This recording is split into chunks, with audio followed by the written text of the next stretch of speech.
Hello friend, good morning. मैं रुपेश कुमार आपका स्वागत करता हूं ट्रू आईक्यू पे। हम इस डिस्कशन माध्यम से आपके साथ ये करना चाह रहे हैं कि आपका जो भी डाउट हो पॉलिटी को लेके वो कुछ हद तक क्लियर हो जाए, कि आप एग्जाम में जाएं तो आपको ये फील हो कि हाँ, हमें पॉलिटी का सब आता है, और अपने सारे क्वेश्चन को करेक्ट करके वहां से आए और ज्यादा से ज्यादा अंक को प्राप्त करें। चलिए, ज्यादा समय न व्यक्त करते हुए हम चलते हैं अपने पहले सवाल की तरफ।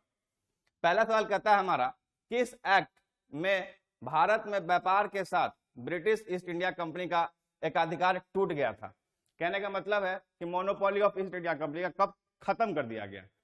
तो पहला ऑप्शन हमारा यहाँ पे ये है, रेगुलेटिंग एक्ट 1773।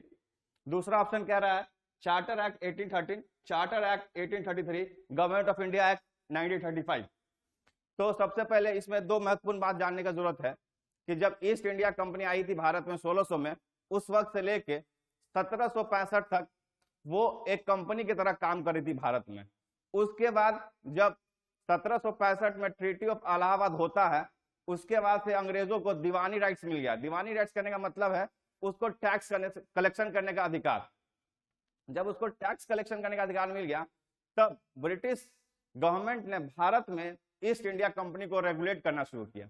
कह सकते हैं कि रेगुलेटिंग एक्ट 1773 के तहत ब्रिटिश गवर्नमेंट पहली बार ईस्ट इंडिया कंपनी को रेगुलेट करना चालू की। तब आते हैं हम लोग, उसको दो सेक्शन में डिवाइड करके हम लोग पढ़ेंगे। पहला सेक्शन ये होता है कि 1773 से लेके 1858 तक हमारा था कंपनी रूल। सेकंड आया हमारा क्राउन रूल। क्राउन रूल हमारा रहेगा 1858 से 1947 तक। ठीक है, तो इस सवाल का जवाब क्या होगा कि monopoly of Indian trade off the east India company was एबोलिश्ड by which act? तो इसका सीधा सा आंसर था चार्टर एक्ट 1813। ठीक है, उसके आगे ऑप्शन में दिया हुआ चार्टर एक्ट 1833। आपको एक बात बताते चलो कि चार्टर एक्ट 1833 के तहत ईस्ट इंडिया कंपनी का जो चाय और चाइना का साथ व्यापार था उसको पूर्णतः समाप्त कर दिया गया। कहने का मतलब यह है कि चार्टर एक्ट 1813 के तहत ईस्ट इंडिया कंपनी का मोनोपोली तो भारत में पूर्णतः खत्म नहीं किया गया था, चाय और चाइना के साथ व्यापार छोड़कर। लेकिन जैसे अगला एक्ट आता है हमारा चार्टर एक्ट 1833, उसके तहत चाय और चाइना के साथ व्यापार भी खत्म हो गया। अब आते हैं अपने दूसरे क्वेश्चन की तरफ। दूसरा क्वेश्चन कह रहा है कि at which of its session did the Congress officially accept the socialism pattern of society? Hindi में पढ़ लेते हैं एक बार उसको। कांग्रेस ने अपने किस अधिवेशन में सोशलिस्ट पैटर्न ऑफ सोसाइटी को औपचारिक रूप से स्वीकार किया? ठीक है, तो इसका सीधा सा आंसर था अवार्डी सेंसर 1955 मद्रास, जो कि 1955 में हुआ था। कहां पे? तो मद्रास के एक छोटा सा शहर था जिसका नाम था अवार्डी। ठीक है, ये सवाल इंपॉर्टेंट इसलिए हो जाता है कि जब भी आप जाएंगे एग्जाम्स में तो आपको एक क्वेश्चन कांग्रेस के सेशन से देखने को जरूर मिलेगा।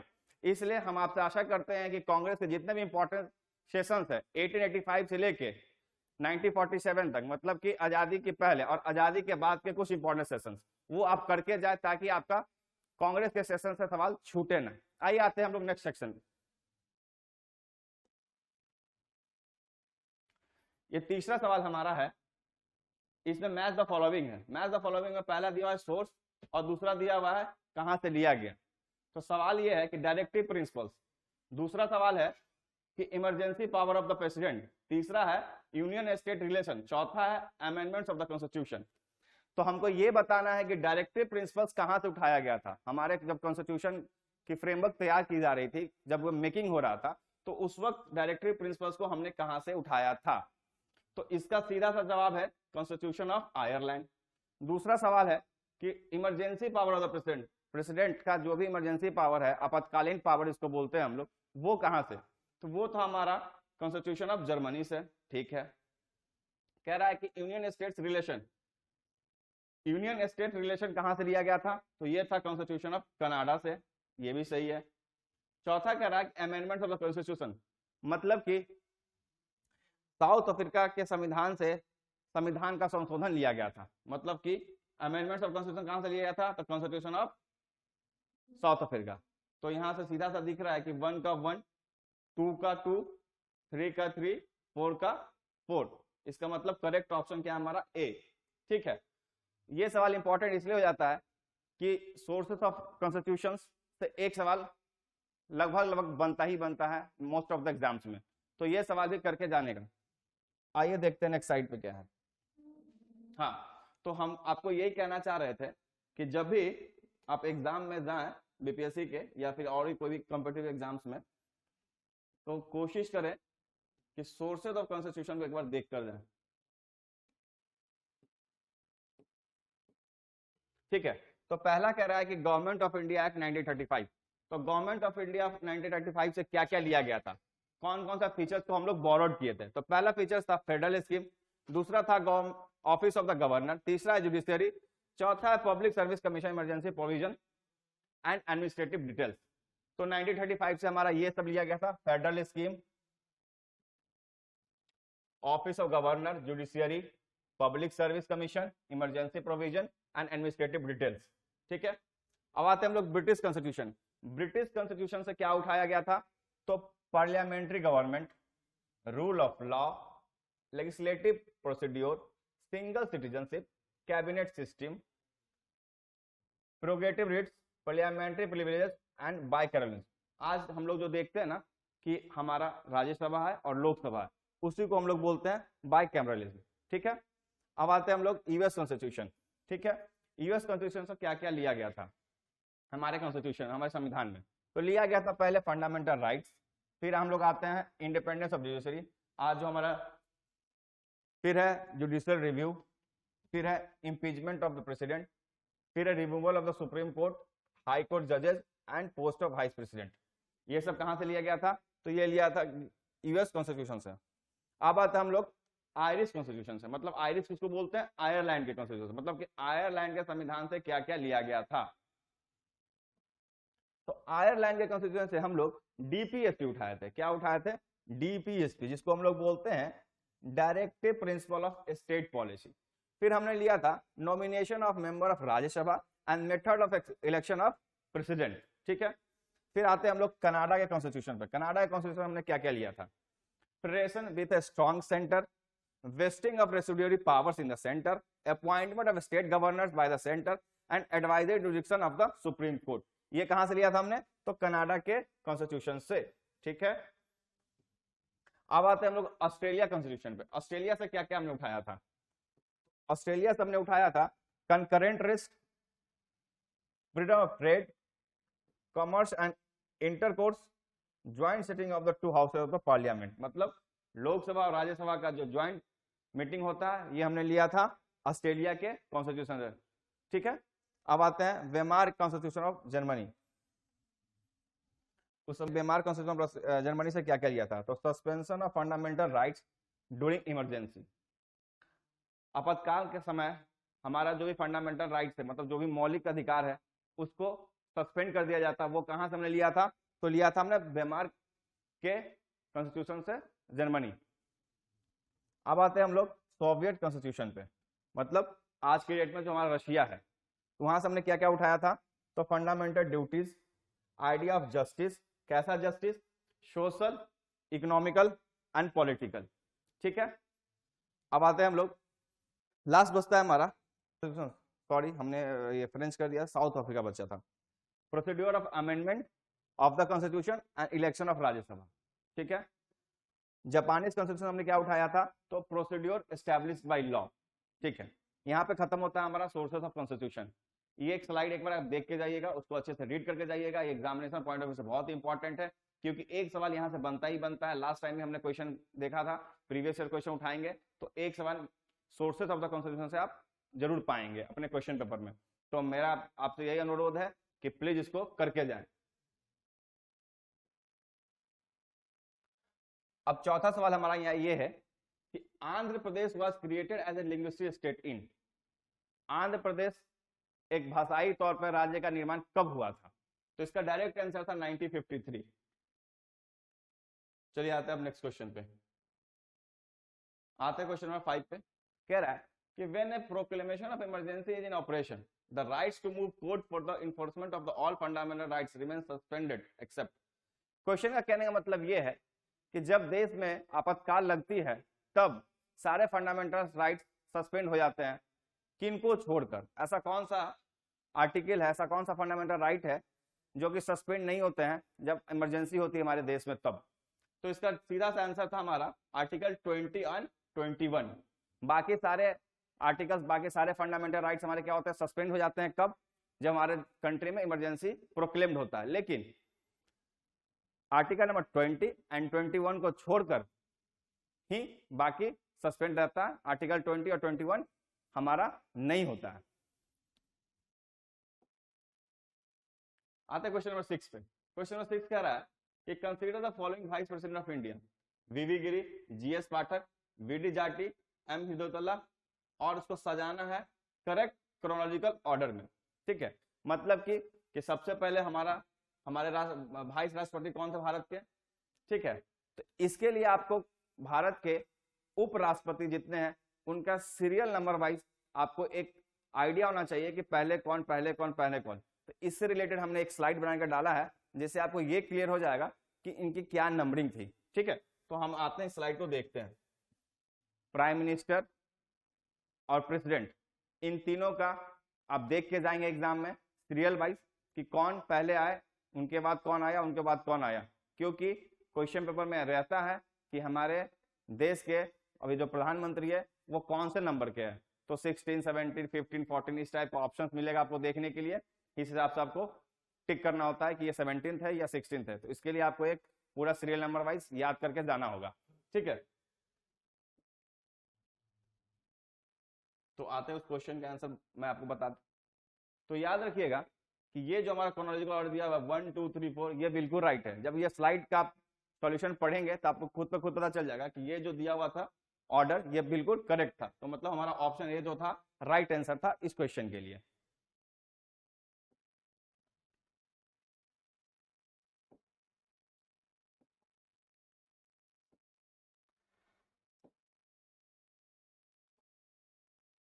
ये सारे स्लाइड्स मैं प्रोवाइड करवा दूंगा, आप एक बार देख के जाएंगे एग्जाम से पहले। अब आते हैं हम लोग, under which one of the following ministry of the government of India does the food and nutrition board work? Question ये पूछ रहा है आपसे कि फूड एंड न्यूट्रिशन बोर्ड जो है वो किस मिनिस्ट्री के अंदर काम करती है। ठीक है, तो इसका डायरेक्ट आंसर था ministry of human resource development, मतलब हिंदी में बोले तो मानव संसाधन विकास मंत्रालय। इसके तहत food and nutrition board of India काम करता है। ठीक है, इस एक इंपॉर्टेंट बात हमको बताते चले कि अभी हमारे कंट्री में एचआरडी मिनिस्टर जो हैं श्री धर्मेंद्र प्रधान जी हैं। कौन है? श्री धर्मेंद्र प्रधान जी। कभी कभी एग्जाम में डायरेक्ट क्वेश्चन पूछ देता है कि कौन मिनिस्टर है, नाम बताइए। आपका मिनिस्टर ऑफ एग्रीकल्चर पूछेगा तो हमारे हैं Narendra Singh Tomar. Ministry of health and family welfare का कौन है? Mansukh Mandaviya. Ministry of rural development कौन है? तो गिरिराज सिंह। इस हिसाब से हमको मिनिस्ट्री भी एक बार देख के जाना है। अब आते हैं अपने नेक्स्ट क्वेश्चन की तरफ। Survey of India is under which ministry? Survey of India जो है भारत के किस मंत्रालय के अंतर्गत आता है? क्वेश्चन हमारा ये है। तो इसका सीधा सा आंसर था साइंस एंड टेक्नोलॉजी। इसमें कुछ दिमाग नहीं लगाना था, ये याद होना चाहिए था कि survey of India ministry of science and technology. Science and technology का मिनिस्टर कौन है? तो जितेंद्र सिंह। कौन है? जितेंद्र सिंह।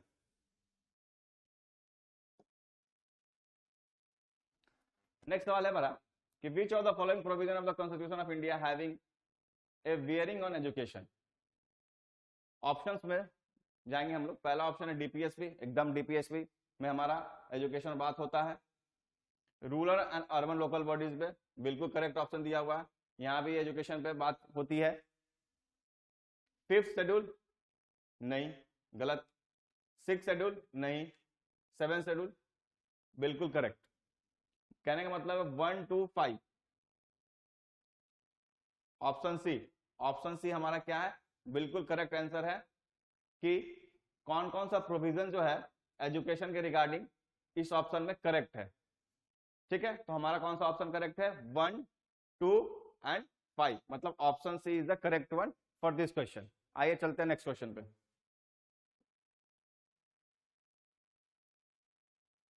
क्वेश्चन है कि right to vote age for the voting has been revised from 21 years to 18 years by which constitution amendment act। कह रहा है कि भारत में पहले वोटिंग राइट हुआ करता था 21 ईयर्स एज, अब उसको घटा के कर दिया गया 18 ईयर्स। ये कौन से संविधान संशोधन से हुआ था, ये बताना है आपको। तो याद रखिएगा कि इसका आंसर होगा सी 61st, जो कि 1985 में हुआ था। कब हुआ था? 1985 में। तो हमारा 61st अमेंडमेंट एक्ट से एज को रिड्यूस किया था, किसमें? तो वोटिंग कौन सा? तो 21 से 18। मतलब पहले वोटिंग का राइट था 21, अब हो गया वोटिंग का एज 18। अब आते हैं अपने नेक्स्ट क्वेश्चन पे। कहता है कि with reference to anti defection law consider the following statements. दल बदल कानून से रिलेटेड सवाल है, ठीक है। अब सवाल को पढ़िए, उसके ऑप्शंस को। पहला कह रहा है कि the anti defection law was introduced through 52nd amendment act of 1985। Correct, बिल्कुल सही है। एंटी डिफेक्शन लॉ आया था 52nd अमेंडमेंट एक्ट, जो कि 1985 में हुआ था। सेकंड क्वेश्चन कह रहा है it was inserted in the 9th schedule of the Indian constitution. नहीं, गलत। ये हमारा हुआ था 10th शेड्यूल में डाला गया। ये कहां डाला गया है? 10th, 9th नहीं 10th। तो ये स्टेटमेंट हो गया रॉन्ग। थर्ड स्टेटमेंट है the power to decide the disqualification of MP और assets rest with the presiding officer of the legislature. Correct.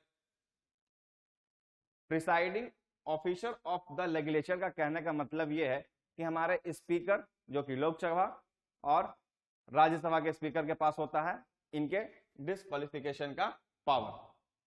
चौथा कह रहा है independent members do not come under the purview of the law. Wrong.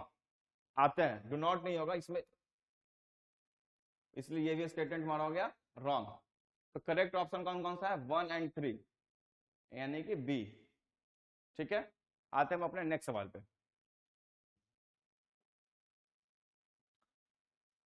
अब इस पे कुछ इंफॉर्मेशन दिया हुआ था एंटी डिफेक्शन लॉ से, मैं एक बार पढ़ देता हूं जो कि आपको समझ में आ जाएगा। ठीक है, तो कह रहा है the 52nd amendment act of 1985 provided for the fifth, provided for the, गलत हो गया, प्रोवाइडेड फॉर द, ये 5 नहीं होगा, provided for the disqualification of the members of the parliament and the state legislature on the ground of defection from one political party to another.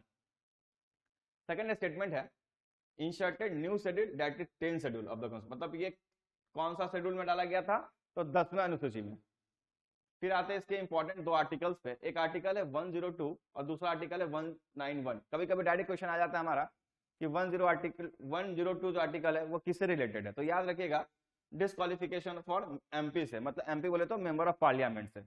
191 अगर पूछे तो ये बताना है कि डिस्क्वालिफिकेशन फॉर एमएलए। ठीक है, फिर आते हैं हम लोग, एक इसमें इंपॉर्टेंट अमेंडमेंट हुआ था 2003 में, याद रखिएगा, जिसको बोलते हैं हम लोग 91st अमेंडमेंट एक्ट। ठीक है, इसमें क्या हुआ था हम लोग जानते हैं। इसमें यह हुआ था कि कमेटी का एक रिकमेंडेशन आया था। कौन सा कमेटी का? तो दिनेश लाल कमेटी, दिनेश गोस्वामी कमेटी। इस कमेटी को ध्यान से पढ़ लीजिए थोड़ा सा। कौन सा कमेटी था? तो दिनेश गोस्वामी कमेटी। इस कमेटी का रिकमेंडेशन क्या था, इसको पढ़ते हैं। कहता है कि इन्होंने अपने रिपोर्ट में, मतलब इन इट्स रिपोर्ट जो कि आया था 1990 में, लॉ कमीशन ऑफ इंडिया, ठीक है, के 170 रिपोर्ट में, इस रिपोर्ट से उन्होंने दो बातें क्लियर की थी। ये बातें क्लियर की थी कि हमारा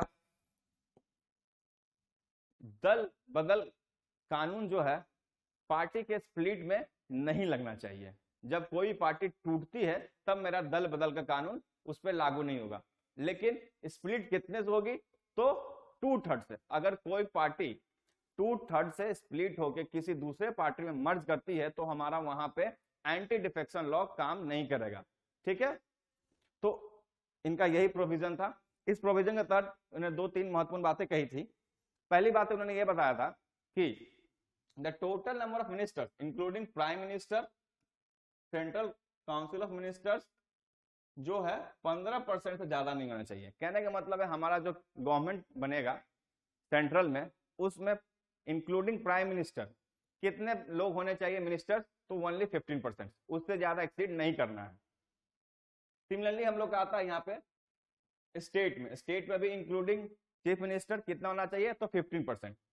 एक थर्ड इंपॉर्टेंट पॉइंट बताया उन्होंने, ये बताया जो मैंने आपको पहले बता चुका कि स्प्लिट का क्राइटेरिया कब नहीं लगेगा, जब कोई पार्टी 2/3 से टूटती है तब।